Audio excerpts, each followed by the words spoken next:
British ప్రభుత్వాన్ని గడగడలాడించి స్వాతంత్ర సిద్ధి కోసం పోరాడిన ధీరుడు సుభాష్ చంద్రబోస్ అని ఎమ్మెల్యే కవంపల్లి కొనియాడారు. సిద్దిపేట జిల్లా బెజ్జంకి క్రాసింగ్ ఏర్పాటు చేసిన నేతాజీ నూతన విగ్రహాన్ని ఆయన ఆవిష్కరించారు.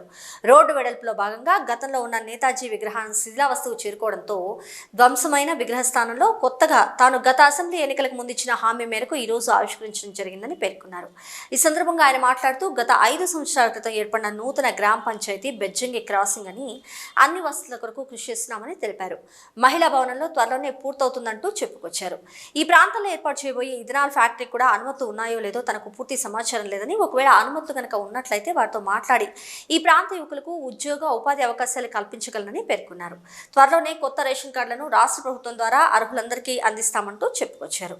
అలాగే ఇందిరమ్మ ఇళ్ల ఎంపికలో సైతం ఇక్కడ ఉంటున్న వారికే పార్టీలకు అతీతంగా ప్రాధాన్యత ఇవ్వనున్నట్లు తెలిపారు. సంవత్సరాల తర్వాత రోడ్ వైడనింగ్ లోపల పోవడంతో దాన్ని పట్టించుకున్న నాదులు లేరు.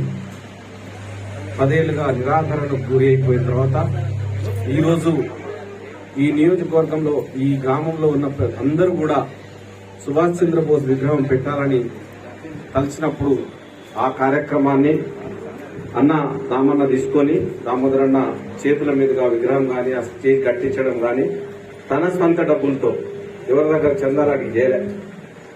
మీ అందరి కోరిక మేరకు సుభాష్ చంద్రబోస్ విగ్రహం పెట్టాలన్నది కాబట్టి తప్పకుండా మేము వాగ్దానం చేసినాం.